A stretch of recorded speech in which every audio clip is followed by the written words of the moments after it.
Taking care of the house and kids was always considered the wife's responsibility, right? So making your husband do these tasks would mean you're not doing your job properly as a wife.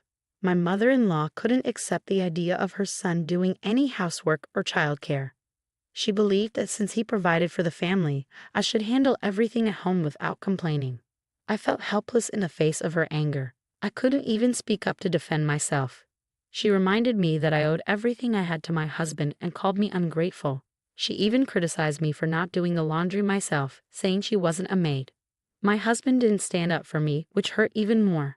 It felt like both of them were looking down on me. My breaking point came when my mother-in-law hinted that if my husband divorced me, I wouldn't be able to survive on my own with our daughter. I'm Kathy, a 30-year-old office worker. I met Steve in college and we started dating. We decided to get married when we both started working. Soon after, I got pregnant and had our child. Because of my irregular work hours, I changed jobs around the time of the birth. Now I work full-time with fewer overtime hours. After getting married, I realized that Steve often relied on his mother's opinions to make decisions. So I was surprised when he brought her along for important discussions. While we were searching for a new house, I was discussing options with my husband. The living room here is spacious and the shopping area is convenient. What do you think? I asked. But instead of giving his opinion, my husband turned to his mother for her thoughts. Mom, what do you think? He asked. I couldn't help but feel frustrated. The sunlight isn't very good here, and other places might be better, I pointed out. Yeah, I thought the same, my husband agreed. It seemed like his mother's opinion always came first. Eventually, we settled on a place that she approved of. I didn't mind it, but I couldn't shake off the feeling of dissatisfaction. Even when it came to buying furniture or appliances, his mother would tag along. Hey, I think your mom is busy. Why don't we go just the two of us next time? I suggested, hoping to have some alone time with my husband, but he insisted that his mom's opinion was important. Subtly hinting that I wanted to make decisions just with my husband didn't work. Occasionally, during weekdays, my husband would skip dinner at home and go to his mother's house to eat. Since I was working, not having to prepare dinner for him was a relief, so I didn't question it much. His mother was happy to have her son visit occasionally, and I didn't want to cause any tension between us. As years passed, our daughter grew, and we started discussing building a new house. My husband was calm about it, and when his mother wasn't around, he spent time playing with our child. I wanted to build a new house where the three of us could live peacefully. I'm worried about Mom's future. How about we all live together? Out of the blue, my husband suggested that we should live with his mother. I knew she'd love to live with her son and granddaughter, but I was totally against the idea. Living with her meant constantly tiptoeing around her feelings because she never listened to my opinions. To her, her son was everything, and I felt like I was just in the way. If we lived together, I'd have to see her every day, and I wanted to avoid that at all costs. But your mom wants to stay near her current home, right? She has friends there and doesn't want to move too far, my husband reasoned. I knew she was attached to the area she knew well. However, if we moved near her, it would mean a longer commute for me to the office, which I wasn't thrilled about. I showed my husband several land options that a realtor had gathered. They were in areas with plenty of parks, nature, and convenient shopping, and they were also close to train stations. The fact that they were near his mother's place made him give his approval. I was relieved that we could steer clear of living with her. But after that, she started coming to our house often. My husband welcomed her, and I couldn't refuse her visits. While I understood her desire to see her granddaughter, my daughter didn't warm up to her at all, always crying whenever she saw her, which made me anxious. I wanted to relax on my days off, but I couldn't unwind when she was around. Can't we spend weekends just as a family? I suggested to my husband. I always feel like I have to be on my best behavior when your mom is around. Mom is family too. It's you who's making it awkward on your own, he replied, not understanding my feelings. Whenever she visited, my mother-in-law would criticize my cooking and housekeeping, saying it was to educate me as a wife. If something wasn't clean enough, she'd inspect everything closely. It was exhausting. I was working full-time and doing my best to clean the house on weekends, but it was always stressful when my mother-in-law would come over and point out things I hadn't cleaned yet. Her criticisms hurt, especially when she commented on my cooking skills, saying I didn't even have the basics down. Even when I tried my best, it never seemed to be good enough for her. My husband would join in, echoing her criticisms, which was tough to swallow. It was especially frustrating to see him suddenly become more assertive in her presence. I finally decided to talk to him about it when his mother wasn't around. If you have any complaints about me, can't you tell me directly? You don't need to wait for your mom to be here, I said. But he just shrugged it off, saying he only remembered when she mentioned it. His response left me feeling even more frustrated. As a couple, I wish we could be more supportive of each other, but it seemed like an impossible task. Our arguments about his mother became more frequent, especially as our daughter started elementary school. Then, I received a call from my mother, informing me that my father was unwell. My mother was struggling to care for him alone, so I decided to go back home and help out during breaks from work. During this time, I left our daughter in Steve's care. She was growing more independent and even started helping out around the house. She understood that I was under a lot of stress, and her cooperation was a huge relief. One day, my mother-in-law showed up at our house and started scolding me fiercely. "Steve is doing everything for the child." "What are you thinking?" she exclaimed. I apologized, explaining that my father's health was deteriorating and I needed to be there for him. But she didn't seem to understand, insisting that housework and childcare were solely my responsibilities as a wife.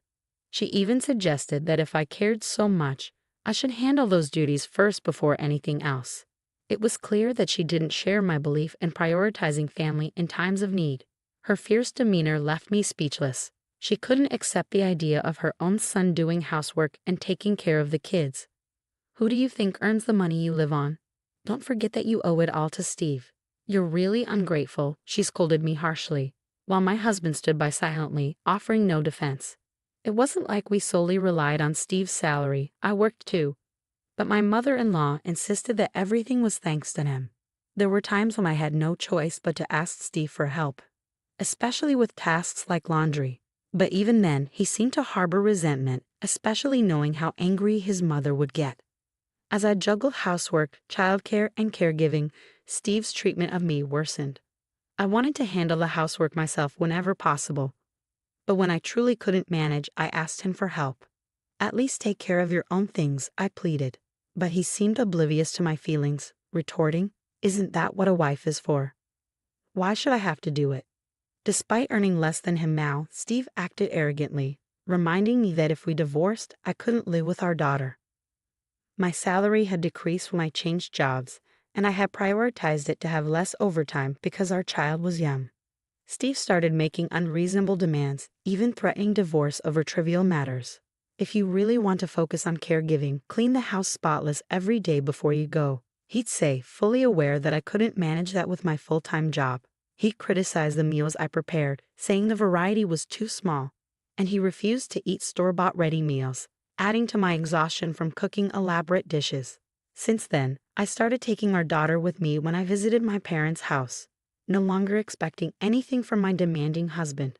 I stopped caring much about him and reduced the effort I put into pleasing him. My mother loved my daughter dearly and was always happy when we visited. Emma, my daughter, adored her grandmother and always enjoyed spending time playing with her. "Could you come, but are you pushing yourself too hard? Your face looks tired, and I'm worried." My mother noticed my fatigue right away.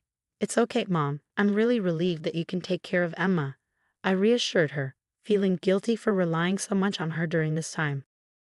Amidst the grief of my father's passing, my mother and I discussed the inheritance.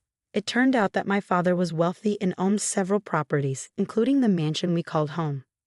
The house was large enough to be considered a mansion, old but well-maintained and still very livable. Originally, my parents had lived there together. When my husband first came to meet my parents before our marriage, he was surprised to see the mansion. The area was popular as a vacation spot due to its good transport links and abundant natural beauty, which my parents were deeply attached to. "Mom, you should continue living in this house, right?" I assumed she would inherit and stay there, but her opinion was different. "I think this house is too big for just me. Maintaining the mansion would be difficult for my elderly mother," she explained. After discussions, it was decided that I would inherit the house and my mother would move to a conveniently located apartment using the inheritance. After my father's funeral, I stayed at the mansion with my daughter to sort out his belongings and handle the inheritance procedures. I left the shopping to my mother and daughter and worked alone when suddenly my mother-in-law and husband barged in. "What's going on? Why the sudden visit?" I asked, taken aback. "I hear you inherited this mansion," my mother-in-law said, looking around the mansion curiously. "It's spacious enough for all of us to live together comfortably." Confused by her words, I asked again what she meant. "We're moving in today. I'll thoroughly train you to be a proper wife to our family," my mother-in-law declared with a grin. I couldn't help but laugh at her absurd statement. I looked them both in the eye and said, "A wife for this family? Who are you talking about? I'm single, you know." "Huh? What are you talking about?" they asked, clearly confused. "I've already filed for divorce, so we're strangers now too. Too bad there's no wife left for you to train, huh?" I revealed. They were shocked, their eyes wide open. They probably never thought I would actually go through with it. "There's nothing to forgive. Steve is the one who initiated the divorce," I continued. "Don't get cocky. A wife shouldn't oppose her husband," my mother-in-law retorted, becoming agitated. But I was done with their manipulation. In fact, just before my father passed away, I had submitted the divorce papers that my husband had been using to threaten me. Even while I was caring for my father, my husband didn't help at all. I had run out of patience with him, but neither he nor my mother-in-law would listen to what I had to say. My anger with my mother-in-law reached its peak. "It's ridiculous to think that just because I'm your daughter-in-law, I should obey everything." "A daughter-in-law is not a maid," I asserted. I didn't care about being disliked by her anymore. I was no longer her daughter-in-law. But my mother-in-law lost her temper and grabbed me. I struggled desperately, but she overpowered me. "Stop. Let me go," I pleaded. Realizing I couldn't handle this alone, I called the police. As they tried to restrain her, she lashed out and hit an officer. She was taken away to the police station. My husband stood there stunned, unable to comprehend that we were divorced. Later, he came to my workplace, looking disheveled and defeated. He had fallen into gambling due to stress and financial struggles. Without his mother's support, he was lost. He asked me to reduce the child support, citing financial difficulties, but I refused, reminding him that we had agreed upon the amount together. "You said you wanted to do everything you could as a father," I reminded him. He clicked his tongue unhappily, realizing the situation had changed. My ex-husband's attempt to reduce the child support disappointed me. From my point of view, if he hadn't gambled, he could afford to pay child support, I thought. It was disappointing to see his lack of responsibility as a father. "It must be tough on just your salary," he said, suggesting we try again. But the idea of remarrying just because of financial struggles irritated me. "Who would remarry you? I'm absolutely done with mama's boys," I replied firmly. "What did you say?" He reacted violently, showing no awareness of being a mama's boy. "You can't decide anything without your mom, can you? The house, furniture, appliances. You consulted her about everything," I pointed out. Despite his objections, I had more to say. "I know you even went shopping with your mom to pick out your clothes. That's what people call a mama's boy," I added, hitting a nerve. He seemed visibly frustrated. "You always mocked me for my low salary, but I won't let you say that anymore," I asserted. Surprised, he refused to believe that I earned more than him now. After changing jobs, I was appreciated for my diligent work and managed to get promoted. "Now I earn more than you do," I informed him confidently. Faced with my response, he fell silent. Moreover, I had inherited some assets, so I was living comfortably without him.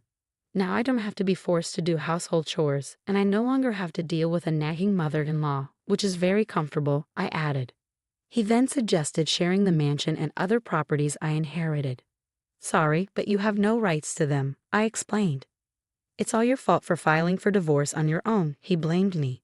"If you did nothing wrong, we wouldn't be divorced," I countered. I reminded him of his lack of support when I was caring for my father. "That's because you didn't manage the household chores properly," he argued. Realizing he had no intention of supporting me as a spouse, my love for him cooled.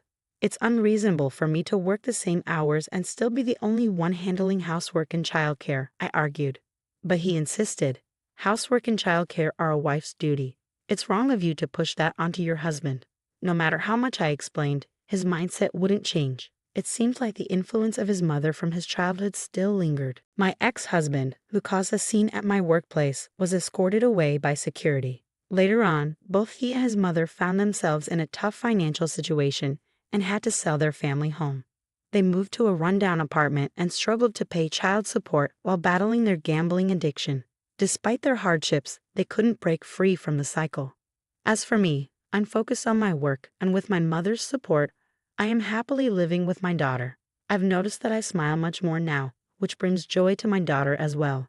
Instead of spending my days worrying about my ex-husband's and mother-in-law's moods, I'm determined to live life on my own terms and set a positive example for my daughter.